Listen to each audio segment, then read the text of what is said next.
Happen again. They could, but I really want to just touch upon what Jason and Blair and the Des were talking about with regards to Navi on Valdus. They have to. They have to, and I mean absolutely have to, hot drop on Valdus, in my opinion, because I'm always for. Don't worry about what the other teams are doing. Worry about your own game. But like Blank pointed out, Navi are at a stage in the game where they're 50 plus points behind Valdus. They need 13 points per game average without Valdus scoring any points at all in these games. When was realistically the last time that happened for Navi to come out on top? The only way that is in any way going to happen is they hot drop on Valdus and they take them out. Unfortunately, it hasn't happened on this Sanhok game. Maybe it's because it's a Paradise Resort drop for Valdus and Navi aren't comfortable about fighting in that area. But I still think that is, once again, just Navi not doing enough to try and solidify that first place. I think we've been pretty critical for Na'Vi. I know we've been talking about Na'Vi a lot, but because they're the ones that still have some room to change. I would say don't drop on Valdus. Like, you're already in second place. That is awesome. And I think that if you drop on Valdus, that's been doing great. Like, their team fighting capabilities are second to none, and they're very close in terms of skill level on those fights with, for example, Na'Vi. You take that fight, you die. Not only is that, Valdus creating an even bigger lead, but then you're allowing teams below them, like, Zeus, like Xavier, to catch up. I would say Zarista is not necessary. If I was IGing full of team, I would be like, nope. If I was Kitsune, I'll just say, nope, we take it the normal way, we play it slow, we do not go for the fights, and if we can find kills, we'll go for it. But hot dropping, I think, is a risk. It's not worth it. And also, these are locations they don't have much experience with. Like, where's the last time you saw Na'Vi drop in Paradise?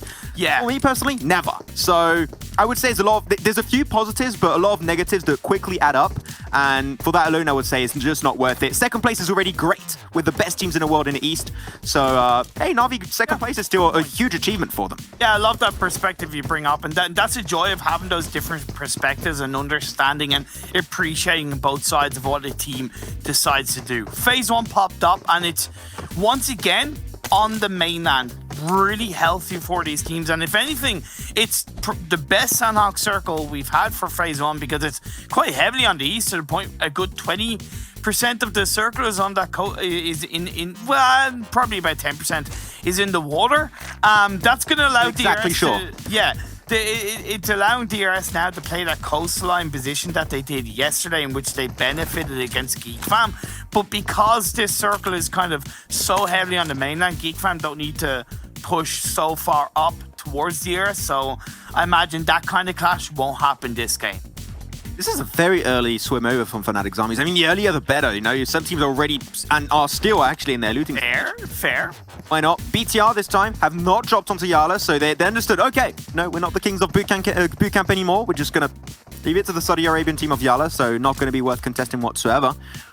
I'm scared because you can see Fnatic Zombies making that drop happen, and especially with the Philo compounds on the northwestern island, they are severely, and I mean severely, underlooted. We've seen a bunch of tier 1 helmets and vests. That means also they don't have a lot of ammo. The meds should not be all high. Like, for example, here, no first stage. He only got himself two heal-off items to go for. I'm a little bit skeptical, so I'm happy they're not taking the shots. Really good trigger discipline. They leave Yala move away as they try and just have a little bit of a more solid position on the mainland to the east. That's a really good point about kind of the lack of loot that Fnatic Zombies have, but I think they realize that and they are respecting it. The fact that they know Yala dropped here is also an element of look, we need to thread with a little bit of caution. If we can find an opportunity to get a knock, happy days. But they also need to think, and I believe they are, the fact that they've been the first to move across the river in the mainland. What's to say that in a minute and a half time, Navi aren't going to do the same? But now shots are being fired up. Yala have spotted their prey and they're taking shots on the coastline. It's a bit of a shame. If I was Fnatic Zombies, honestly, I would just jump into the water and avoid this. Go back over to the Northwest Island. It's not worth staying here. You could go full swim if you want. You can go and wrap around closer to the North Bridge, but I think that this is something Fnatic Zombies are very aware of, is that is where Xavier typically drop. Do you really want to get ganked by another team? That is a scary prospect. Stay there because of the really, really easterly phase 1? Normally they would. They haven't done it this time, but typically they would. This is the first game on Sanhok where they actually moved very, very early, and we did have a few negative points about that actually happening. This time they instantly rotate towards Paradise, so I think that here Fnatic Zombies are trying to be as careful as possible. They will push himself into the more warehouse buildings up north of boot camp itself, which I think is great. They wanted to avoid detection of Yala, but unfortunately they did get spotted out, so now they need to try and hide themselves in a building and just remain there for as long as possible. So I was a little bit worried with I8 being punished by Geek Fam, and it's something they kind of should have been a bit more heavily aware of. Look at the spread that I8 have. Are they really in a position to fight? No, they're not, and that's why Ozum took a couple of shots. Actually, no, he was getting in the vehicle, but now he's going to move away, maybe looking for a bait across the board. Catch a QB, shots are being fired up. Good start for I8. Great spray from user Dem. He's got himself a medicam, 20 bandage. He's not going to have time to use it. Tries to go for a nade, but can't even cook it up, so that's going to have very little impact onto IA. And that's the thing, you have a big T2 spray currently from Geek Fam, so they're going to have a hard time really getting some assistance from the rest of their squad. Snipe's going to try and move away to the rest of his team, so I think that's definitely the play to go for. But the kill feed is lighting up with BTR and Blacklist International, and barely begun the game, and there's already one team out. See you later, Blacklist. It was good seeing you. Magic Man, now you see me, now you don't.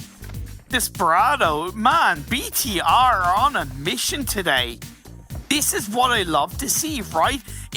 And it's not that it's a return to old form from BTR, but I think it's just them finding their confidence, finding their cojones, realizing that they need to move through the map with purpose. Because unlike in the past where they would be given loads of room to breathe, it's not the same this time around. They cannot presume that it's all good in the hood. They have to take control, and that's what they've done against Blacklist. They got 4 kills straight through, and they still have a full squad up.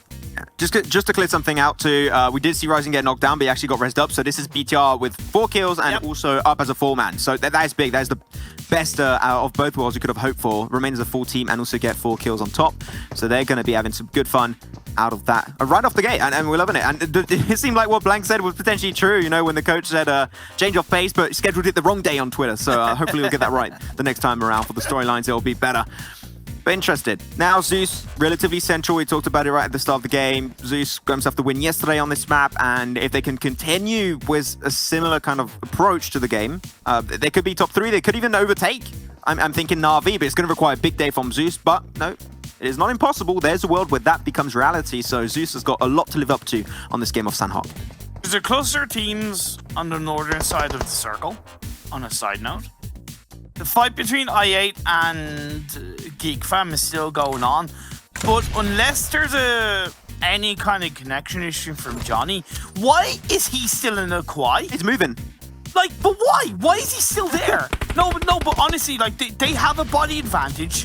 The other 3 players are looking to take the fight. Why not use the body advantage instead of leaving what is technically a 3v3 for the time being? I'm really wondering what the situation is on that decision making from I8, because it's just a bit weird to me. I like the fact that they are looking for the fight on the Geek Fam, because it's what I8 are known for. They're known to be in a very aggressive team, and they've shown elements of it so far, the PMWI. But make sure you're showing it as a full squad. Use what you have. I think we're going to rename from Lakawi to Lakawai. I think that's going to be the good one for Johnny. Some rotations that are coming out that are relatively interesting. Even though we're talking about BTR quite a lot here, they're doing a very out of the ordinary rotation. They actually went from Painan down southeast of Camp Charlie. They might go for a boat rotation from Cave itself. Not sure what the plan is for them, but they're definitely going for something out of the ordinary from what we initially expect from BTR. So I'm intrigued to see how that will actually pay off. You know what they could be doing? They could be looking to pick off Myth, right? They picked off Blacklist, which have, as much as they've gotten good results, they have looked a generally weaker team when it comes to team fights. Myths are struggling themselves, so why not look to pick off the weaker teams, so to speak, and then move into the next phase? That's a piece of criticism we had a lot for Myth, right? Is they rotate way too late on Sanhok, and it does cause them a lot of issues and troubles. That's something the BTR could try and capitalize on, potentially. Circle goes back up north. This circle's ended up around this area quite a lot. I think every single game we've had a normal eastern mainland island. No northwest, no southwest, unfortunately, even though they could be really fun to play with, but this is some of the easier circles you could hope to have on Sanhok itself, so not putting these teams under too much pressure. As Reject are going to start to move in, but I still want to see from Reject, pushing a little bit closer to each other. They got too quickly surprised by Na'Vi that last game on their angle. Reject, I love the guys. Their macro game is absolutely on point, but when you talk about them actually trying to play together as a team, sometimes they do it, sometimes they don't, and that inconsistency is what hurts them a lot in the grand scheme of this event. Totally agree with it. Let's see if they can look to switch things up as Uzum wrapping around on the side. Johnny has joined up somewhat eventually. He's still in the back line, but he can allow to get a flank angle and support Uzum. A lot of utility being used early on in this game from i8, and unless it's rewarded, it could go against him later on in the game. Uzum takes a good bit of damage. Great play by Snipes to go in the open. A bit of a risk. Might work out, but Trinda gets a knock.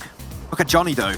This could be the game-changing position from Johnny. If he actually gets himself over to that hilltop position, that could be clutch. There you go. The dust. And now they actually get himself an extra kill. That's going to be Sanes out of the game. GeekFam down to 2. Damrude and Snipes MVP. Gonna have also got to keep in mind Reject are right on top, so that rotation of Johnny could be heavily shut down, but he's not going to go for the hilltop, which I find very surprising. I think that would have been the play, but seemed like he wants to join up on his team, which understandably so now, Imperium. They have a 4v2 situation. They want to go full ham into this fight, use the 4v2 advantage. I think now is also a great call for them to do. Damrude, Snipes trying to push himself over to the more western side of this compound. They're trying to avoid the fight, but unfortunately there is no escape from i8. Look at just going to try and surround you, suffocate you out. The utility is still going... Bingo! Everything to the wall. That's the nade. Nice knock from Blade. Let's now go! Down to 1. Damrude, there's nothing you can do, and that's i8 picking himself up 4 kills. We were a little bit doubtful of the position early on, but at the end it all wraps up nicely, and that's 4 kills to i8 instantly in this game. Man up, Sipayar, cut the Hun. That is I Love You in Urdu for Pakistan. Thank you so much. Love to see i8 rocking it up in Sanhok, showing that confidence. Well done, guys, but now continuing it on. We're seeing this game continue, of course, as A1 trying to get a controlling stranglehold on DS. That's a little bit up north to them, but A1 do have to be aware that their open position is at risk of the likes of Valdus to the northwest of them, Zeus to the southwest of them. They're making a bit of noise. Got to make that count. So how many languages do you speak now with PUBG Mobile? I hear you make references in other languages. I'm like, I don't know what you said, but it's cool. How many now? About 4 or 5. I know bits and bobs here and there. I'm still learning English though. That's my weakest language. Okay, all I know is Patsa headshot Bolte, and I'll scream it again one day for sure. Nice snake coming out, and that's the end for NASA. They get pushed upon by DRS. A really good play from the Nepali team. Gyalzin will have to get rezzed up, but that shouldn't be too much of an issue for them at the end of the day, while Na'Vi are pulling off their rotation away from the northwestern island. We'll have a little bit of back and forth clash with Fnatic Zombies. As you can see in the kill feed, Hamco Fire did get knocked on out, so only one might just come out of that from that fight. And what we've seen so far from Na'Vi, if they see a team, they're going to try and take them down, it seemed like there is no escaping that engage. Oh yes, doing everything they can. That was a fear I had with Zombies. It was initially more on the coastline, but because they got put under pressure by Yala, they went into the warehouses, which I was okay with, but why did they stay there for so long, right? It's one thing to wait there, but it was a whole phase that they waited, and that Na'Vi have punished them for that. Phase 3 pops up, it centralizes a bit, but still most predominantly to the east. That line of teams that are in the middle for the time being, the Xavier in the outside of the circle, followed by Valdus, DS, A1, Zeus, DRS, Reject, and i8 with BTR. Now getting close by to the Pakistan team down on the southeastern edge of the circle. There's quite a bit of a state actually over to the east and to the west. So if you're a little bit struggling to find a position, there are some opportunities, but this is not something you can read off the back of the plane path. This is something you got to scout and get intel from directly. So if you're a little bit skeptical of how you want to enter, especially I'm looking at the Xavier currently, they got Valdus onto their side. Same with A1 and DS Gaming. This is not easy for them, so they're going to have to put a big emphasis around scouting and making sure they get that intel to find the path of least resistance into the circle, and hopefully that will happen in due time. Though, I'm happy Kalaris is not here because he would see this ban potential finish and he would be raging. But Kalaris is fine. The circle could still shift away, but if it does end up on top, this is going to be horrible for all the teams involved. I thought James is here. Oh, no, wait, that's Jason. Sorry, my apologies. wow. We're so... That's going to come back to bite us in the butt. No, it's real. His name is not. I mean, maybe it is. Ooh. Yala on the western edge of the circle have lots of space in front of them, but it's not really the best position for them to be in. At least in terms of if they go closer towards the center. So it's really important that they look to control that edge and maybe make a bit more of a spread. But you can see Bandar's got knocked, and that's instantly going to slow them down and allow both Fnatic Zombies and Navi to kind of get closer either side of them. So a bit of a missed opportunity for Yala. Let's see if they can recover from it. I think it'll be fine. This is a knock that Na'Vi got where you're not going to confirm it and you know it. That is going to be a res. Bandar gets back on his GC back to Loka, so they are fine. But they're just trying to use some resources away from Yala Esports, right? You're going to be using some meds, you're going to be hurting his helmet and also his vest, even though I don't think they feel pain. So maybe not hurting is the word, but they're going to damage it, that's for sure. Yeah, everyone's going to be wrapping it. There's so many compounds building, shacks, little hilltops and ridges to play from. I think every single team in this lobby can very clearly find a position, especially now we're down to 13 instead of 16. So this phase is not the big tipping point, but when we enter phase 4, phase 5, especially with a circle around ban, that's where we're going to see, I would say, a lot of teams start to take some very severe damage and casualties. Gotta say as well, these have been probably the best and most entertaining and enjoyable Sanhok games to cast in quite a while, and that is because of these mainland circles that we've had across the 4 days. It's such a breath of fresh air, and it really allows these teams to kind of flex their ability to control positions in the circle despite the faster paced game. As phase 4, you were saying it's going to be the stranglehold. They yeet up to the northeast with the Hill of Ban in play, a compound on the edge, and A1 have been gifted. Oh no, Na'Vi getting right into the open arms of Valdus. That's one down instantly. Not much can really do to escape that one. But I mean, Na'Vi, they lost one player and instantly they're like, okay, we're going back, retreat, leave this position instantly. They're going to go back to the compound next to the crossroad section, which I think works out fine for Na'Vi, but they're still going to have a little bit of a hard encounter because Yala's coming their way and they might have a little bit of back and forth onto that compound relatively soon. As Zeus also got to think of how they want to rotate into the circle. But A1 and DS Gaming, they're the two only teams currently into the circle right now. Xavi could try and contest it, but there's not a lot of compounds now, which means that we're going to have potentially half of the team dying out very soon. Oh, be careful, IA. Uzum takes a bit of damage. They know that it's BTR, to be fair. Return fire down the hill as Zuxi wraps around. Blade is in a good position, but out in the open. Mafia Ninja third partying that from inside the circle. That's what you got to be aware of coming into phase 4. Yeah, when you're playing on a plateau like that, you know there's always going to be an wrist right behind you. The play for the bush. Blade is doing so much work. Biluxi's got himself the M249 and he's going to mow down the competition. IA is struggling, but you know what? The shots from down below. Trinder doing God's work at the end, but there's still one player of IA. Where are you currently? It's Johnny late to the party, but maybe able to redeem this fight in the eyes of his team and the eyes of the fans of I8. He gets the intel, goes for the spray, gets so much damage, and that's it for BTR as they get out in 13th, and 8 kills go to the way of I8. Here's Johnny. Let's go. I8 looking good. They may only be left with 1, but that's 2 squad wipes that's worked out in their favor. Will Johnny go for the heal shot? I think that's the best thing he can look to do. Loot up his opponents, get as many meds on board, play close to the edge of the circle, but mainly go for a heal strat. Man, it's going to be tricky for him to get a result out of this. Yeah, it's going to be a hard one. You know what? It's Sanhok. You can snake it. You can just send to the bush, and we saw it many times happen with Panda happen. It was also Destiny and other teams. It could have happened as fortunately for Bandar gets completely jumped on, and Na'Vi, that's going to be an extra kill to their name. Oh, no. Oh, struggling so much, and Valdus are going to be joining the party. Ida's going to be the next one to go down. Loka trying to get powerful back on his 2 feet, but is at the end, not much can do. You're in the blue, and the tick damage of phase 4 just does way too much against you. I think we're looking at the end of the Saudi Arabian team here. Shame, because I want to know, like, how did they let Yala get ahead of them? Right, Yala disengaged away from Valdus and they were heading into the path of the Yala, but they were behind Yala at that point. And for some reason, they ended up ahead and Yala got punished. Slow rotations from Yala, and Sanhok has been their kryptonite in this one. Seeming like it's time to smite for Zeus. But Alexander's trying to cross over. The Blues is doing a lot of work. Mexico will, at the end, be an extra casualty.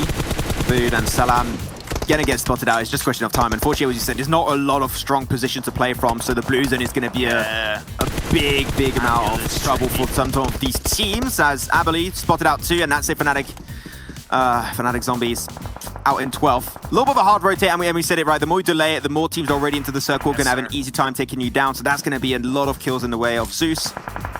Now there's only A1 is in there with Zeus 2, and there's literally nowhere to play from in this circle. All you have to play is going to be a little bit of terrain, some trees, some rocks. Other than that, you have nothing to play from. One thing being in the circle, it's another one controlling it. Let's see if A1 can pull that off. They do have DS on one side of them. They have Valdus on the other. One of the A1 players was knocked down earlier, but he got revived up. That will at least alert them a little bit. To Xavier on the western side, they've been so out of Camp Alpha, but they're going to make it work. Reject have 2 left and DRS. Man, they're going to be just coming into the circle now. Yeah, that's it for Na'Vi out in 11th. Great shots from A1 all around.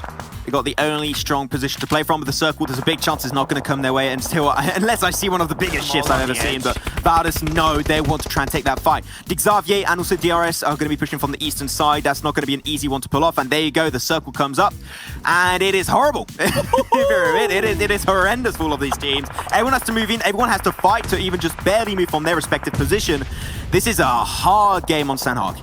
Also, last player, Myths, just went down. He was going for a heal star. Johnny is doing exactly what I suggested as well. Has barely moved. He's healing up in the blue. So out of the 9 teams that are left, only 8 are realistically close to the circle. And that is a painful one indeed, as you noted. Zeus, the closest team to it. Valdus going up against the might of A1 with a cheeky third-party shot from a distance of Zeus will slow them down a bit, but in that fight, they have gotten the body advantage onto A1 with 2 A1 players knocked for the time being. Zeus got to go downhill too. They got actually quite a few rocks on their way down, so that would be huge for Zeus to play from. Just go in, scout, get the information, shoot, go from rock to rock, and that's going to be the game-winning opportunity for Zeus to get himself in a strong spot. Though, Valdus continuously trying to go for the assault onto A1, but they're struggling so hard to get the intel. While look out, Yellow Esports still alive, trying to go for a little bit to get a lot of meds earlier. And might just sneak his way into the circle, but he took so much damage from the blue. 1 bullet from Icy, that's all he needs. Tries to go for the pre-fire, and that is going to be the shot connecting. That's it for Yellow Esports, but unfortunately, Icy will be traded his life away at 6 down below. We'll get a little bit of a sneaky backdoor opportunity. Sinister from A1 also trying to sneak in, but the blue zone, we said it, is going to be the downfall for most of the teams in this lobby. Only 4 teams currently remain is Valdus, Zeus, and Reject, and also the side of DRS from the POW trying to eke their way forward, but only one player from Reject stand is going to be Divine in a one-on-one versus Mafia Ninja.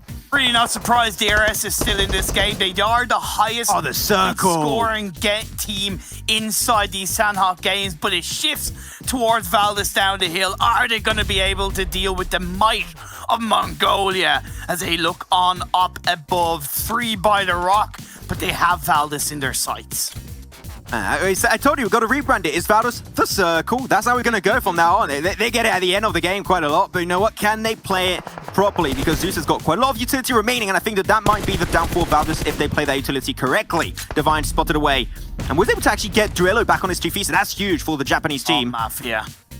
Mafia Ninja into the blues. He's got 9 first aid. If I win, I would heal off. I would not push away from that tree. That would be really scared to do so. Great nades from down below. Also, that's going to be Icy knocked away, and Martin actually will get the knock with that M4. Can they get the res in time? Duello will bite the dust, eliminated in 4th position for Reject. Still great position, and Sanhok is not really one of their best maps. That's just a question of time, and we know this is going to be all between Zeus and Valdus, which will be the team to stand on top at the end. See, here's the thing. If you haven't been keeping an eye on the kill feed Zeus, they could think it's a 4-man Valdus. Could be the case. Mongolia versus Thailand. I think that Zeus has used so much utility, there mustn't be a lot remaining. Icy trying to go for the wide spray. Will get himself some nice damage onto 6. I think Ninja's still healing off. He must be down to 50% of his remaining first aid stack. He's hoping for the fight to break out, but I think, yeah, he's starting to walk forward. He knows that this is not going to be enough to really snatch away a 2nd place. I guess sneaky kill Huppen there, trying to jump on over. I think Ziola got the information above the rock, and he actually makes it in. Got to get a little bit closer inside, and Mafia Ninja does get taken down actually by the blue zone, so kill denied away from Zeus. And now this is confirmed, minimum 2nd place for Valdus and Zeus. But man, Valdus have been just so consistent hitting these top 3s. It's just so impressive, but can it turn it into another win? That's going to be the first knock coming out. Martin gets the head onto Abilene, blown right off. 3v2 currently happening while Zeus have to push down here. It is so hard, and the pre-fires are just so easy to connect for Valdus. Now it's down to 1 onto Zjol, and they get it done. 6, what a play.